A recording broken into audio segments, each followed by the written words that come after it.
Assalamualaikum students. How are you? I hope you all will be fine. This is a fourth lecture of science. You have already learned about microorganism, importance of microorganisms and classification of microorganisms in a previous lecture. Students, open the book page number 18. Today we will discuss here about bacteria.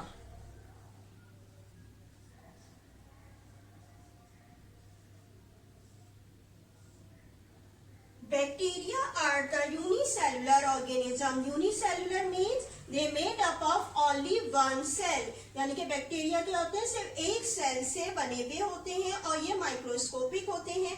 Bacteria are found in a different shapes such as rod-like, spiral और a corkscrew shape.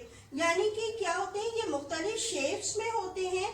या तो rod shape भी हो सकते हैं, spiral भी हो सकते हैं, स्फेरिकल भी हो सकते हैं, कॉर्कस्क्रू शेप भी होते हैं. यानी कि ये मुख्तलिफ शेप्स में मौजूद होते हैं. Now will be discuss here one by one. Some bacteria consist of a simple rod-like structure called a bacillus.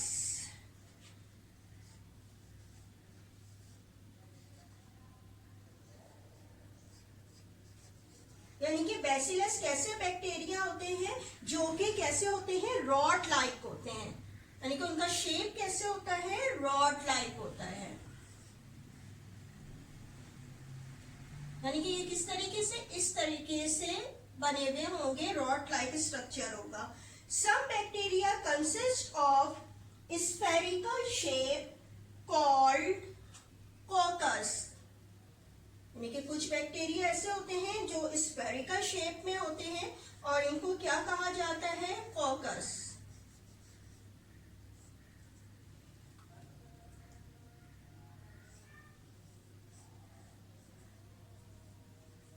यानी कि कैसे होते हैं, स्फेरिकल शेप में होते हैं. यानी कि इस तरीके से इसका शेप होता है.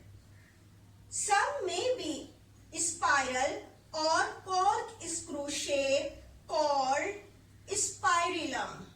यानी कि कुछ बैक्टीरिया ऐसे होते हैं जो कि कैसे होते हैं, स्पाइरल या कॉर्कस्क्रू शेप होते हैं, जिनको क्या कहा जाता है, स्पाइरिलम.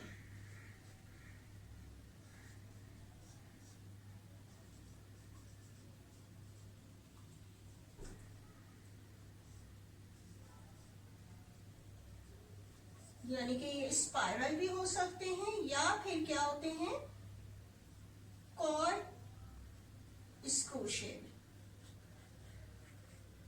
यानी कि किस तरह से होते हैं, स्पाइरल के इस तरीके से घूमे हुए और कॉर्कस्क्रू शेप होते हैं, स्पाइरल होते हैं, या ये जो होते हैं इस तरीके से कॉर्कस्क्रू शेप के मौजूद होते हैं. बैक्टीरिया सिंगल सेल होते हैं या फिर या तो यानी कि सिंगल सेल के तो बने होते हैं, यूनिसेलुलर होते हैं. यानी कि ये बिल्कुल या तो एक भी होता है, बिल्कुल एक अलग जो होते हैं वो अपनी जिंदगी पूरी लाइफ गुजारते हैं, या फिर क्या होते हैं, चेन की सूरत में होते हैं, ग्रुप की सूरत में होते हैं. जिस तरह के सभी बताया था बेसिलाई के होते हैं, इस तरह ये रॉड लाइक होते हैं. तो ये सिंगल होंगे, ठीक है, यूनिसेलुलर तो हर ही है, लेकिन ये क्या है, या तो ये सिंगल होगा या फिर क्या होते हैं, ये ग्रुप की सूरत में होते हैं. यानी कि एक से दो दूसरे से ये अटैच हुए हुए होते हैं. इसी तरीके से जिस तरह कॉकस है वो क्या है, तो सिंगल होगा, या फिर जो होते हैं वो कॉलोनी की सूरत में होते हैं. यानी कि बहुत ज्यादा भी एक जगह पे मौजूद हो सकते हैं, या फिर ग्रुप की सूरत में ये मौजूद होते हैं, या चेन की सूरत में ये मौजूद होते हैं. अगर हम इनका साइज देखें, यानी कि तमाम बैक्टीरिया का साइज देखें, तो क्या होता है, ये बहुत ही ज्यादा छोटा होता है. कितना होता है, तकरीबन ये 0.2 माइक्रोन. यानी कि ये बहुत ही ज्यादा छोटे साइज के होते हैं, जिनको हम माइक्रोस्कोप के बगैर नहीं देख सकते. ठीक है, अगर हम बैक्टीरिया का स्ट्रक्चर देखें, यानी कि हमें कोई भी एक बैक्टीरिया का स्ट्रक्चर देखें, कि अगर हम ये रॉड लाइक देख रहे हैं या फिर हम कॉकस का देख रहे हैं या स्पाइरिलम का देख रहे हैं, किसी भी का, वो उसके जो होते हैं मुख्तलिफ किस्म के उसके इंटरनल स्ट्रक्चर नजर आते हैं. Now moving onward, Structure of bacteria.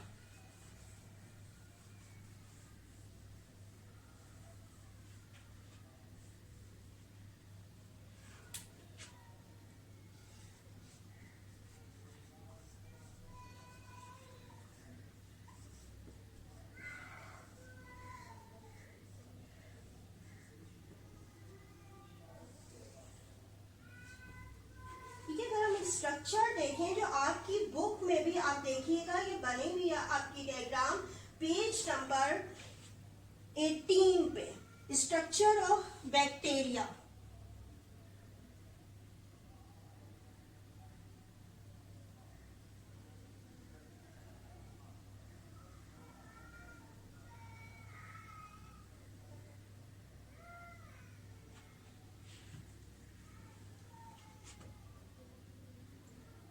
Bacteria की क्या होती है, आउटर मोस्ट लेयर जो एक होती है, outer most layer is called the cell wall, यानी कि सबसे इसके जो बाहर वाली लेयर होती है ये क्या कहला रही होती है, cell wall.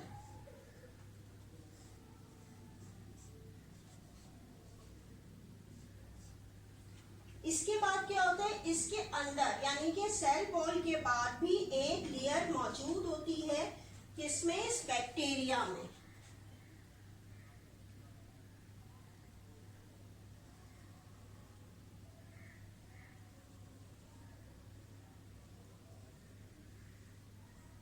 Inner layer of bacteria is called the cell membrane.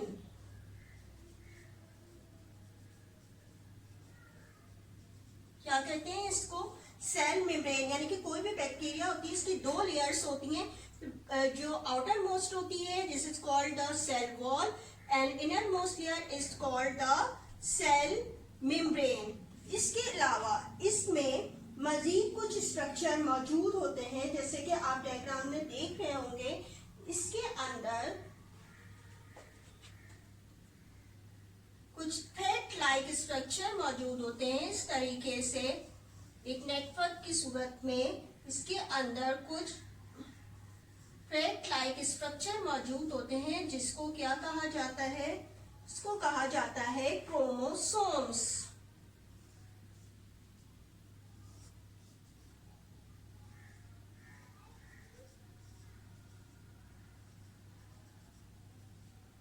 इसको क्या कहते हैं, इसको कहते हैं क्रोमोसोम।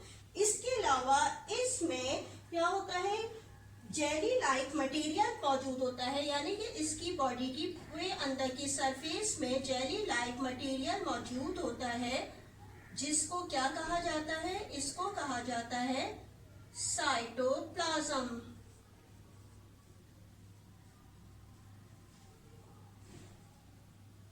ठीक है, इसके अलावा इसमें डॉट लाइक स्ट्रक्चर और सर्कुलर स्ट्रक्चर मौजूद होते हैं, यानी कि छोटे छोटे इस तरीके से सर्कुलर स्ट्रक्चर मौजूद होते हैं, जिनको क्या कहा जाता है, राइबोसोम्स।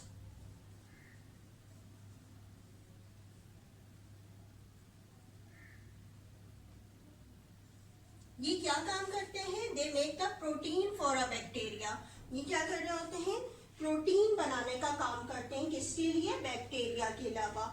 इसके अलावा इसमें एक और स्ट्रक्चर मौजूद होता है like this, it is called the plasmid.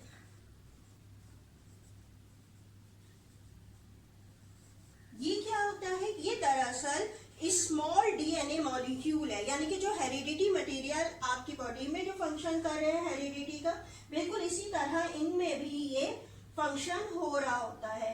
इसके अलावा इसमें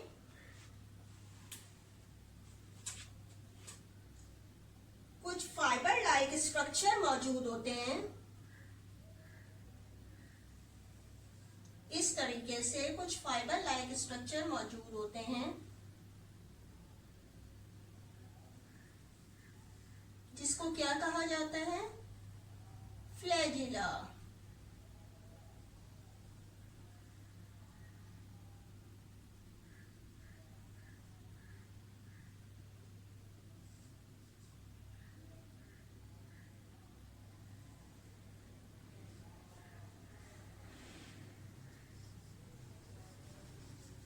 यानी कि किसकी डायग्राम मैंने ड्रॉ किया, आपके structure of bacteria. Now moving on bird topic, importance of bacteria.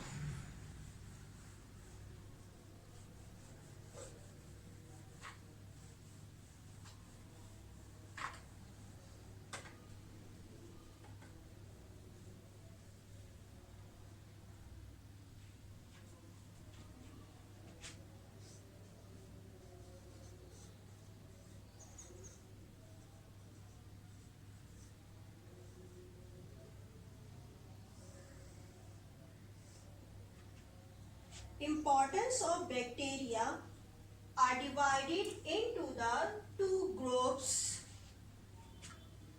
यानी कि बैक्टीरिया को हम टू ग्रुप्स में डिवाइड कर दे सकते हैं इनकी इम्पोर्टेंस के लिहाज से। इनकी बेनिफिशियल बैक्टीरिया और यूजफुल बैक्टीरिया भी इसको कहा जा सकता है,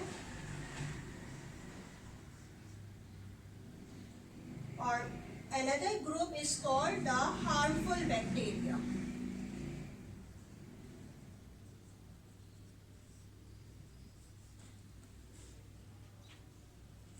यानी कि इम्पोर्टेंस की अगर बात की जाए तो इसमें दोनों ही ग्रुप शामिल होते हैं, यानी कि यूजफुल बैक्टीरिया के बैक्टीरिया हमारे लिए किस तरह से यूजफुल है, या फिर इसको के इम्पोर्टेंस की अगर बात की जाए तो उनके हार्मफुल इफेक्ट्स क्या हैं, हार्मफुल इफेक्ट्स क्या हैं हमारी लाइफ में, वो भी इसमें इंक्लूड होते हैं।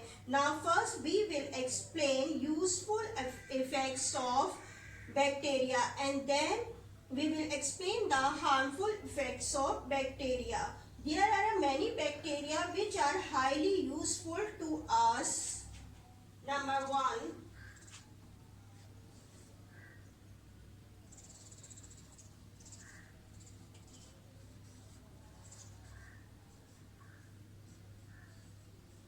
Nitrogen fixation. यानी कि हम किसकी बात करें, अभी यूजफुल बैक्टीरिया की हमारे लिए किस तरह से इंपॉर्टेंट होते हैं, नाइट्रोजन फिक्सेशन। यानी कि nitrogen is an very important component of the all living organism. यानी कि एटमॉस्फेयर में जो नाइट्रोजन मौजूद होती है ये हमारे लिए बहुत ज्यादा यूजफुल होती है। कुछ बैक्टीरिया ऐसे होते हैं, जैसे कि कौन से बैक्टीरिया की बात करूंगी, ये कहलाते हैं राइजोबियम बैक्टीरिया।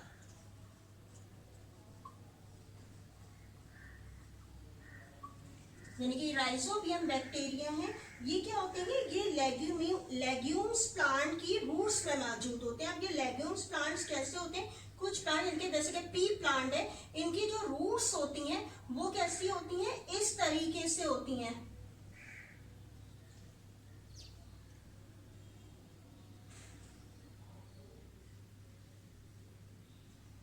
इनकी रूट्स किस तरीके से होती हैं, इस तरीके से होती हैं, जिस तरह तस्बीह के दाने होते हैं ना, जिस तरह बिल्कुल इस तरीके से इनकी रूट्स होती हैं। और ये क्या होती हैं, ये लेग्यूम्स प्लांट्स कहलाते हैं। कौन से प्लांट कहलाते हैं, लेग्यूम्स प्लांट कहलाते हैं।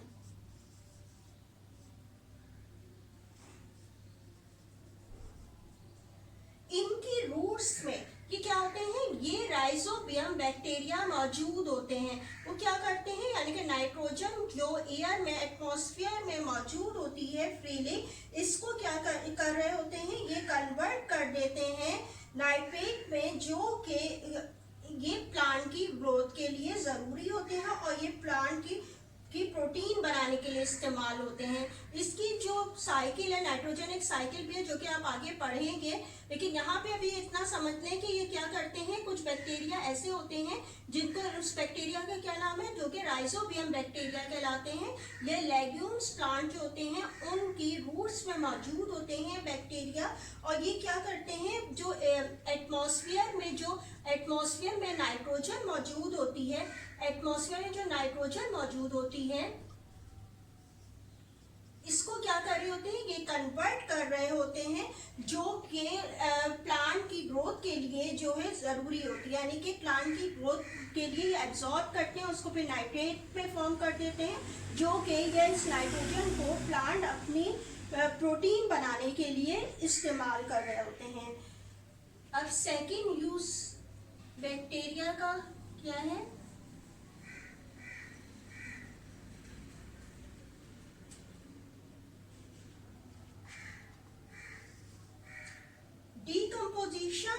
Dead organism.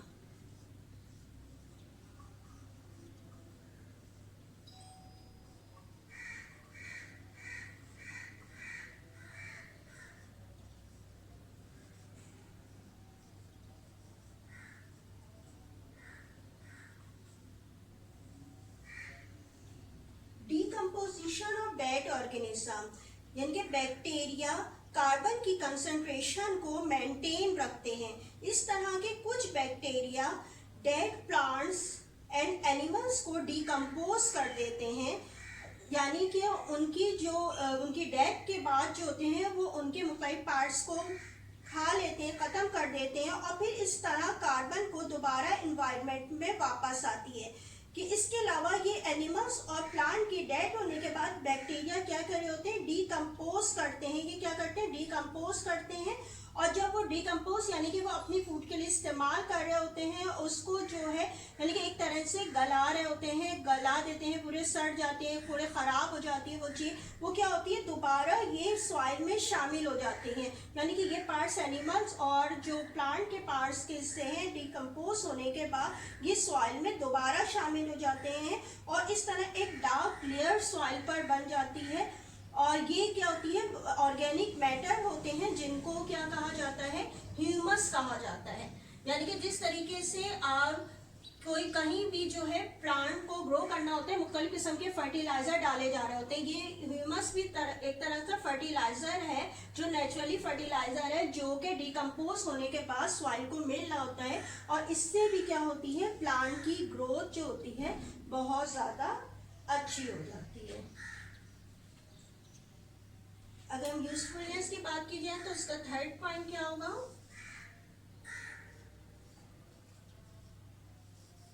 Production of medicines.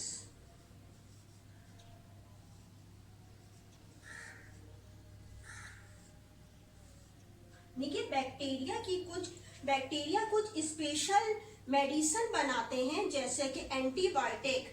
तो नाम सुना होगा एंटीबायोटिक्स का।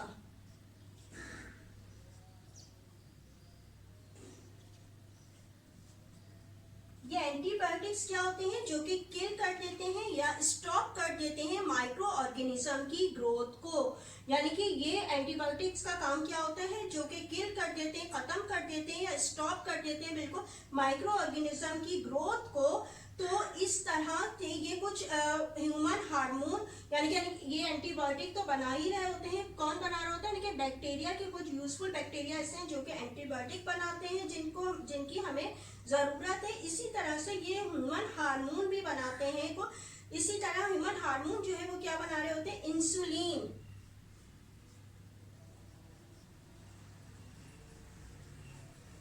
जो कि डायबिटीज के पेशेंट्स इस्तेमाल करते हैं, ये भी बैक्टीरिया से मिलती है। यानी कि मुख्तलिफ किस्म की मेडिसिन जो है वो हमें इन्हीं बैक्टीरिया के जरिए ही हासिल होती है।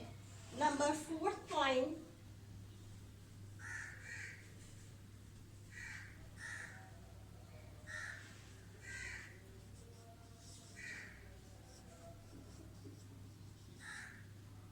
Fermentation.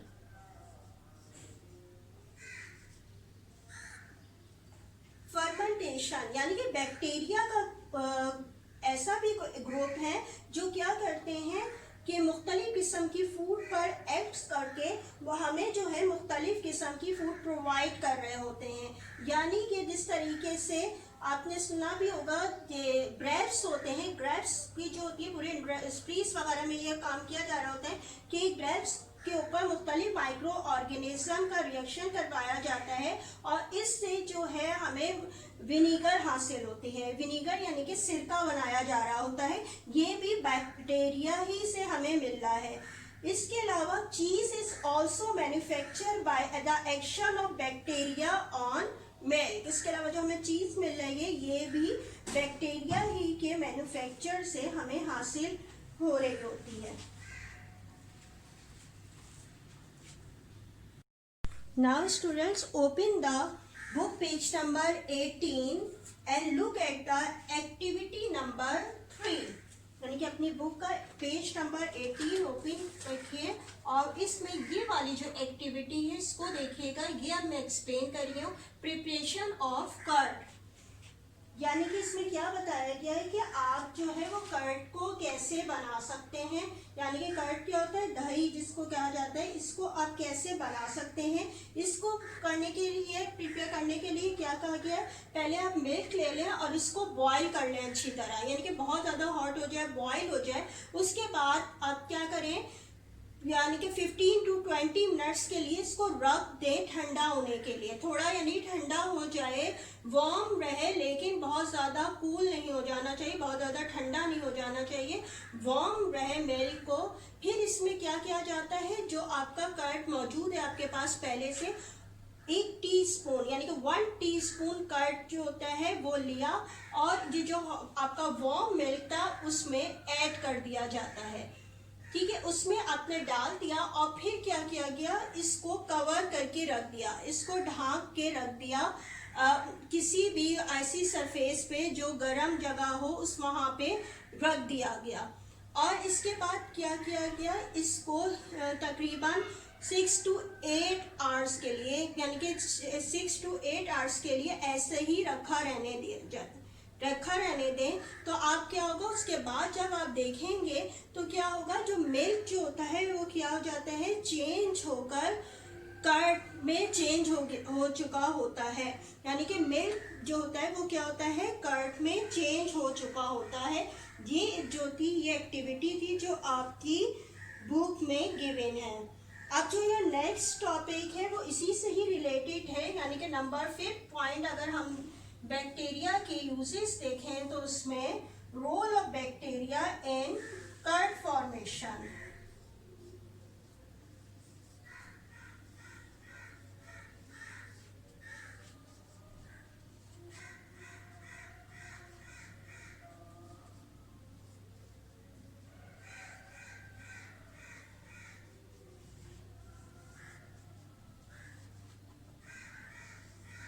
Role of bacteria in curd formation, यानी कि अगर हम देखें कि ये किस तरीके से कर्ड बन जाता है मेल से, तो कर्ड दरअसल मिक्सचर है मुख्तलिफ माइक्रो ऑर्गेनिज्म का, यानी कि कर्ड में मुख्तलिफ किस्म के माइक्रो ऑर्गेनिज्म पहले से मौजूद होते हैं, जैसे कि लैक्टोबैसिलस है, स्टेप्लोकोकस है और ईस्ट, ये मौजूद होते हैं मुख्तलिफ किस्म के माइक्रो ऑर्गेनिज्म।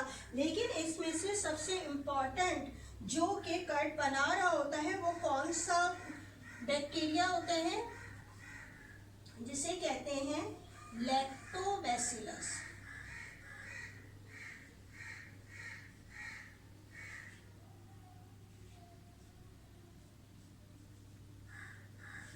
यानी कि ये लैक्टोबैसिलस ऐसा बैक्टीरिया है जो कि कर्ड बनाने के लिए इस्तेमाल होता है। ये पहले से कर्ड में मौजूद होता है और जब ये बैक्टीरिया को हम ये इस बैक्टीरिया जो कि कर्ड में मौजूद है, इस कर्ड को हम जब वार्म मिल्क में मिक्स कर देते हैं, यानी कि थोड़ा सा जो आपने दही लिया था उसको जब हमने मिक्स किया था मिल्क में, तो क्या हुआ, ये लैक्टोबैसिलस जो पहले से कर्ड में मौजूद है ये उस मिल्क में शामिल हो जाता है और क्या करता है, ये वहां जाने के बाद तेजी से रिप्रोड्यूस होता है, ग्रो करता है। यानी कि रिप्रोड्यूस हो रहा है, ग्रो कर रहा है, क्या, यानी कि वो एक जो बैक्टीरिया होता है तेजी से 1 से 2, 2 से 3, 4 बनते ही चले जाते हैं, बहुत तेजी से उसमें ग्रोथ हो जाती है। और ये बैक्टीरिया दरअसल कैसे होते हैं, एनारोबिक बैक्टीरिया होते हैं, यानी कि इनको सांस लेने के लिए ऑक्सीजन की नीड नहीं होती। मैंने अभी जब आपको बताया था कि ये जब आप कर्ड बना रहे होते हैं तो इसको डालने के बाद आपको कर्ड को जब डाल दिया था मिल्क में तो इसको कवर करके ढक के रख देते हैं। तो अब जो इसके अंदर बैक्टीरिया है तो लाजमी बात है वो किस तरह रेस्पिरेशन का प्रोसेस हो रहा होता है, तो इसीलिए बताया कि ये जो बैक्टीरिया है वो एनारोबिक होते हैं, जो कि एयर से फ्रीली ऑक्सीजन नहीं ले रहे होते हैं, बल्कि क्या कर रहे होते हैं, ये विदाउट ऑक्सीजन के ही सरवाइव कर रहे होते हैं। और ये क्या करते हैं, मिल्क को इनकी ग्रोथ तो होने शुरू हो जाती है, रिप्रोडक्शन का प्रोसेस होने लगता है, तो ये मिल्क को कन्वर्ट कर देते हैं कर्ड में और एज अ रिजल्ट ये थिक हो जाता है।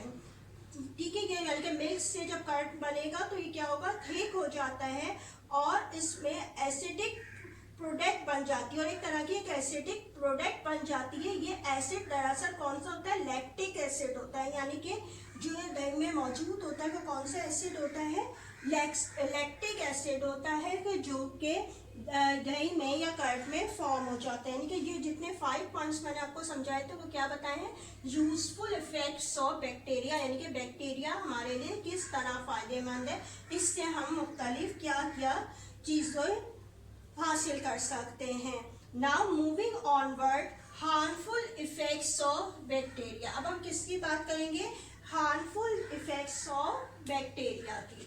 यानी कि अभी तो हम फायदे की बात कर रहे थे कि बैक्टीरिया से हमें हासिल होते हैं, लेकिन हमारा टॉपिक था इम्पोर्टेंस। इम्पोर्टेंस में दोनों ही चीज़ें इंक्लूड होती हैं, हार्मफुल बैक्टीरिया भी और यूजफुल बैक्टीरिया भी। हार्मफुल बैक्टीरिया मैंने एक्सप्लेन, यूजफुल बैक्टीरिया मैंने एक्सप्लेन कर दिया है। और अब मैं क्या करने जा रही हूँ, आपको समझाने जा रही हूँ harmful bacteria. Now moving onward, harmful effects of bacteria. अब बैक्टीरिया की कौन कौन से किस तरीके से हार्मफुल है। Many bacteria act as a pathogenic bacteria.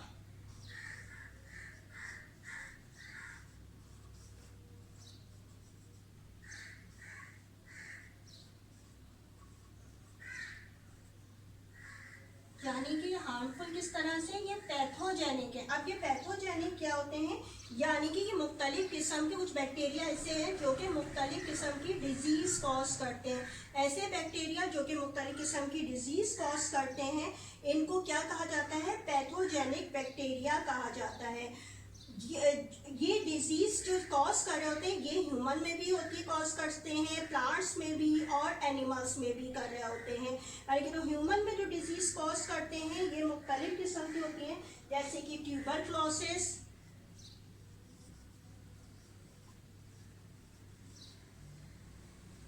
ये डिजीज है जो कॉज कर रहे होते हैं, जिसे टीबी भी कहा जाता है। कोलेरा की डिजीज है, ये भी बैक्टीरिया की वजह से होती है। इसके अलावा टाइफाइड, ये भी बैक्टीरिया ही की वजह से होता है। इसी तरह सेकंड अगर हम देखें कि इसके हार्मफुल इफेक्ट बैक्टीरिया का क्या है, तो ये क्या करते हैं, फूड स्पॉइलेज।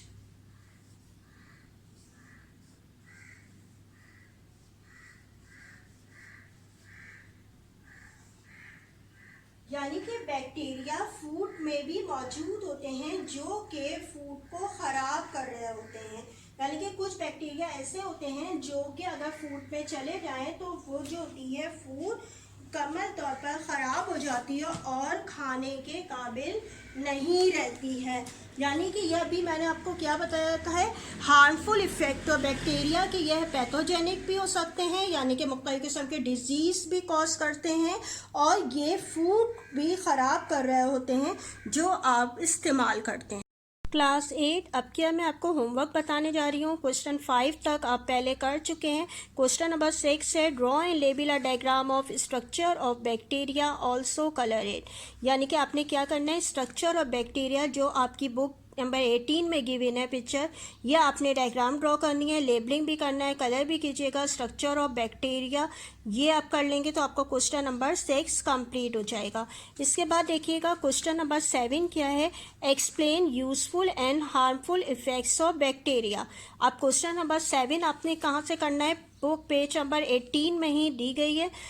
आपने क्या करना है, सबसे पहले हेडिंग को ज़रा चेंज कर लीजिएगा, यूज़फुल इफेक्ट्स ऑफ बैक्टीरिया, चाहे बेनिफिशियल इफेक्ट्स ऑफ बैक्टीरिया एक ही बात है।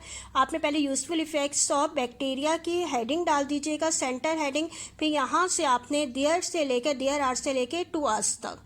इसके बाद नंबर 1 नाइट्रोजन फिक्सेशन, नाइट्रोजन से लेके ऑर्गेनिज्म तक लिखिएगा। इसके बाद बैक्टीरिया प्ले से लेके ये पूरा आपने लिखना, ये कंटिन्यू है अभी आगे तक, ठीक है। नंबर 1 हेडिंग के बारे में बता रही हूँ आपका, फिर ये कहाँ पे आ जाता है, इसी पेज पे आप देखिएगा कि इससे आगे आपने यहाँ तक लिखना है, यानी कि वही जो नाइट्रोजन फिक्सिंग से लेके कंटिन्यू जा रहा था यहाँ तक। इसके बाद सेकंड हेडिंग देखिएगा, डिकम्पोजिशन ऑफ डेड ऑर्गेनिज्म, ये पूरा पैराग्राफ लिखना है। नंबर 3 है प्रोडक्शन ऑफ मेडिसन, इसमें ज़रा सा आप गौर से देख लीजिए, पहले आप बैक्टीरिया से लेके माइक्रोब्स तक लिखेंगे, ठीक है, एग्जाम्पल आ रही है वो भी रहने दीजिएगा, यहाँ तक माइक्रोब्स तक लिखें। इसके बाद द ह्यूमन हार्मोन, ठीक है, ह्यूमन हार्मोन जो है यहाँ से बैक्टीरिया तक, ये आप लिखने के बाद फिर एग्जाम्पल लिखिएगा, हेडिंग डालिएगा, और ये 2 एग्जाम्पल आप लास्ट में, यहाँ पे देखिए मैंने ये एरो भी बना के यहाँ लिख दिया है कि लास्ट में एग्जाम्पल लिखनी है। I hope understand this paragraph, ठीक है। एक्सप्लेन दोबारा कर दे रही हूँ, देख लीजिएगा। पहले आपने प्रोडक्शन और मेडिसिन में यहाँ से बैक्टीरिया से माइक्रोब्स तक लिखेंगे, फिर इसके बाद द ह्यूमन से लेके बैक्टीरिया तक, और फिर आपने एग्जाम्पल की हेडिंग लास्ट में डालनी है, और फिर ये 2 एग्जाम्पल। नंबर 4th पॉइंट पे आ जाइए। फर्मेंटेशन है, फर्मेंटेशन सेकेंड लाइन से स्टार्ट हो रहा है, बैक्टीरिया से लेकर विनेगर तक लिखिएगा। फिर देखिए पैराग्राफ आपका कहाँ से, चीज़ से लेके मिल्क तक, यानी कि 2 पैराग्राफ में ये फर्मेंटेशन एंड हो जाएगा। इसके बाद नंबर 5 देखिएगा, role of bacteria in curd formation, ये आपने कहाँ से लिखना है, ब्रैकेट नज़र आ रहा होगा यहाँ पे, लैक्टोबैसिलस, ठीक है, लैक्टोबैसिलस से लेके ग्रो तक आप लिखेंगे पहले।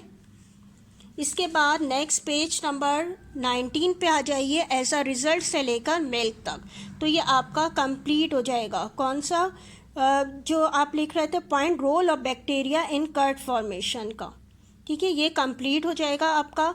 इसके बाद आपने हेडिंग डालनी है, सेंटर हेडिंग जिस तरह पहले डाली थी, यूजफुल इफेक्ट्स ऑफ बैक्टीरिया, फिर आप डालेंगे हार्मफुल इफेक्ट्स ऑफ बैक्टीरिया, ठीक है। हार्मफुल इफेक्ट्स ऑफ बैक्टीरिया भी जो एक्सप्लेन किया थे, कौन से 2 हार्मफुल इफेक्ट्स बताए थे, एक पैथोजेनिक बैक्टीरिया बताया था और एक बताया था फूड स्पॉयलेज, ठीक है। ये 2 हेडिंग है, नंबर 1 और 2 करके आपने डालनी होगी।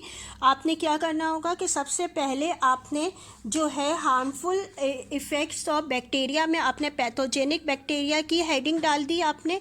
इसके बाद आप क्या करेंगे कि यहाँ से आप 3rd वाले लाइन से आप लिखेंगे डिजीज़ तक, ठीक है, मैनी बैक्टीरिया से स्टार्ट करके डिजीज़ तक, फिर इसकी एग्जाम्पल्स की हेडिंग डाल के आप 3 बस इसकी ट्यूबरक्लोसिस, कोलेरा और टाइफाइड ये लिख दीजिएगा। फिर सेकंड पैराग्राफ में आप a few bacteria also cause disease in plant ये लिख दीजिएगा, ठीक है। ये पैथोजेनिक जो है कंप्लीट हो गया आपका। अब नंबर 2 क्या रह गया आपका, फूड स्पॉयलेज। फूड स्पॉयलेज जो है बस सिर्फ ये सेकंड लास्ट लाइन से है, बैक्टीरिया से लेकर फूड तक, ये आपकी सेकंड हेडिंग मैंने यहाँ पे लिख भी दी है। ये आपने सिर्फ बैक्टीरिया से लेकर स्पॉयलेज ऑफ फूड तक लिखना है, यानी कि ये आपका क्वेश्चन नंबर 7 भी कंप्लीट हो जाएगा, ठीक है। समझ में आ गया होगा, यानी कि उसमें आपकी यूजफुल इफेक्ट्स में कितनी हेडिंग्स थी, 5 हेडिंग्स थी, और जो है हार्मफुल इफेक्ट में सिर्फ 2 हेडिंग है, पैथोजेनिक है। पहले अपने यहाँ से यहाँ तक लिखिएगा इसको, एग्जाम्पल सेंस की। इसके बाद जो है न्यू पैराग्राफ से सिर्फ ये लाइन के प्लांट में भी होते हैं, हार्मफुल इफेक्ट्स पैदा करते हैं, ये आपने लाइन लिख लेनी है। इसके बाद जो है फिर ये फूड स्पॉयलेज की सेकेंड लास्ट लाइन है सिर्फ, ये आपका जो है ये कंप्लीट हो जाएगा आपका होमवर्क, ठीक है। जो आप कर रहे थे पहले उसी के साथ ये पेजेस को भी ऐड कर दीजिएगा और संभाल के रखिएगा अपने पास। और इसके बाद आप जब स्कूल मंगवाया जाएगा तो फिर आप चेकिंग के लिए दीजिएगा, ठीक है। I hope you will be understand the lecture and also homework. Remaining chapter will be explained in our next class. Thank you and Allah Hafiz.